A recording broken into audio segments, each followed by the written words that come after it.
Alright, if you play Marvel Rivals, you already know this. A lord isn't something you just unlock. Unless you're one of those lord farmer dorks, but we're just gonna pretend like they're not in the room with us. It's something you earn by staying on a character long enough for the game to decide you actually understand them. In 2025, I did not chase every hero. I chased mastery.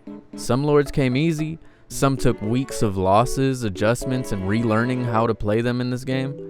And a few completely changed how I approach teamfights, positioning, and patience. Today I'm breaking down every lord I collected in 2025, not just who they were, but why I committed to them and what each one of them taught me along the way. The first lord I ever achieved was Emma Frost in Season 2 of Marvel Rivals, when the Diamond Queen had just hit the battlefield. This was also the first season I started to play competitively. Before this season, I was really just having fun in the game, not worrying about who's in the meta, how positioning and ult tracking works, none of that, just playing the game how casuals were meant to play it. But when she dropped, I had told myself I wanted to make it to Grandmaster using only Emma. For a video, of course, but like after so much struggle and consistency, I peaked at Diamond 1, and that took the entirety of Season 2 and 2.5. But this was the first experience I had with the character that had just dropped, and I was attaching my playstyle to them, molding who I was in the matches around their kit, and who better than Emma to learn how to do that with?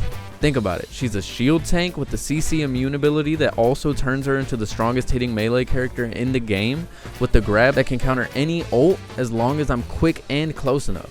I mean, I can completely understand why I was so gravitated towards this character, and that's not to mention all of the Gooner memes, bro. This community is so funny, dog. We can't have in the game without somebody making some sort of R34 joke. But nonetheless, it was great, bro. She has a great kit, you know. She has her psionic beam. She has her ability to take a diamond form of their soul out, do damage to that while hitting them behind it to do like a crazy amount of burst damage, or you can shift into diamond form, grab them, choke slam them, punch, kick them into the wall, and they're dead, bro. They're dead. It does so much damage, and I fell in love with it. Next up, we have the Tony Tone of all tones, my favorite human in the superhuman world, Tony Stark and Iron Man. This was my first flyer I played, and it was a tough decision whether or not to play him or Human Torch, because this was back when the Torch and Storm team up was still at the tippity top of the meta. But for some reason, I just gravitated towards Iron Man more, because back then he had I'm pretty sure it was the Hulk team up, and oh my god, was that hitting the spot, dog. Nothing hit more than that season when I could just gamma ray their entire team while sitting in a cloak ult and watching my damage skyrocket. Another great thing about Tony is the fact that being a flyer does not mean he's not anti-flyer. You know what I'm saying? The beam is really similar to Emma's, so in retrospect, I guess, you know what I'm saying, that's probably why I gravitated towards Iron Man so much. And his primary fires being pretty much like Squirrel Girl, but the only difference that I found is that, like, there's a major damage boost if you hit them directly rather than them getting caught by the blast radius. And I'm not sure if Squirrel Girl has that, but that's just a point that I wanted to make. And the absolutely most satisfying thing about this character is when you hit that maximum pulse, and it's just chef's kiss, my boy. Chef's kiss. Especially once you learn how to time it. The only time you're gonna whiff the ultimate is I don't know, like maybe if their Emma is crazy or their mag has an ult where he can just suck it up and, you know, it kind of goes to poop. Now, before we go into the rest of my favorite characters, I want to take a second to ask you guys, out of all the characters in the game, what lords did you guys get in 2025? Which ones were your favorite to play?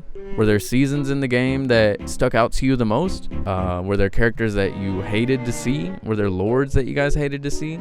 Let me know in the comments. And over the past year, we have grown this channel to over 850 subscribers. And I just want to take a second to appreciate every single one of you guys who regularly watches my shorts, my long form videos, my streams, and a special thanks to everybody in the Discord server. If you guys are new to the channel, feel free to hit that subscribe button and join our community. All of our links are in the description. And yeah, back to the video. My third lord that I achieved in 2025 was none other than the God of Thunder himself, Thor. And oh my god, bro, this is when I fell in love with Dive. This was back then with, you know what I'm saying, before he got all his big beautiful buffs, and the majority of the Rivals community was trying to say that he was pretty much unviable in competitive play, but I just never saw that. Like, I'm gonna be honest, bro, I always saw the potential in him ever since I started playing him. From the straight line hammer swings to the throws costing a Thor force, like that didn't mean much to me at all, bro. He is and always has been the most versatile tank in the game. And I feel like people said that he was unviable and competitive just because they didn't know how to capitalize on his kit. And you can imagine why I played him so much. I just love the aspect of being this big brawlic thunder god swinging past the enemy front line and diving their puny strategists. Like, what are they going to do to me, bro? But I do want to say back then, his ult definitely needed some sort of buff or some rework, because without a damage boost, it was just really hard to secure finals with it. But nonetheless, for an entire season, this guy was my main, and whenever I need to go tank nowadays, I have mastered 2 of the best tanks in the game, which is a win-win for me. I sometimes miss the team up with Hela and Loki, but the team up with Angela was honestly a game changer. I'm gonna keep it a buck, because just having the extra distance closing ability opened up my playstyle so widely. I can either use the team up to close the distance between me and my target, or to create distance between me and my enemies.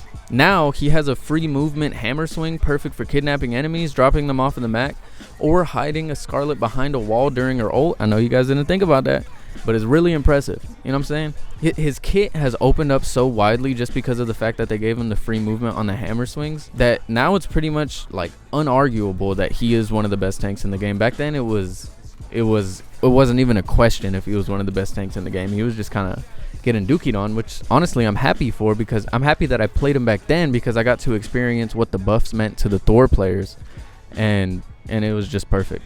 Along with the Angela team up, you know what I'm saying? It's mwah. And my final lord that I achieved in 2025 was none other than my favorite character to play nowadays, Magic. And man, oh man, did I really fall in love with this character, bro. Funnily enough, the only reason I had picked this character up in the first place was because of Megan telling me that I should. Now, because of Magic's high win rate and low pick rate, she thought it would be a great character for me to try out, since I love Thor so much. And she couldn't have been more right, bro. This is everything I would ever want in a DPS. The range on the sword is just mwah, chef's kiss, bro. A long-range projectile capable of doing 90 plus damage on full charge, 2 choices to choose from after activating a stepping disc, one being an area of effect move and another summoning a literal demon to continuously damage an area is just mwah. And the versatility on this character is astonishing, from being anti-dive, anti-flyer if your cooldowns are available, and a dive character herself, and having the capacity to one-shot any healer in the game during her ult. Oh my god, bro. And also being the best character for Nightmare 4 or whatever, you know what I'm saying, is just great. I do want to say though, the main issue that I have with Magic is probably brawl characters like Mr. Fantastic and Bucky, but who doesn't have a problem with them, you know what I'm saying? But out of all my lords, this is definitely my favorite one to play nowadays. And during this season, I have primarily played Magic in all of my competitive games when she's not target manned, and she has gotten me to my highest career rank so far, that being GM2. Now it's not over, and I was at 99 out of 100, but the Diamond Experience, which is a video that's going to come out soon, just completely dragged me down all the way back to Diamond 2, and now I'm Diamond 1, about to rank back up to GM3, but it's a struggle, bro. You guys know this. Anyways, playing this character has completely opened and widened my game sense and capabilities in this 6v6 hero shooter that we've all learned to love.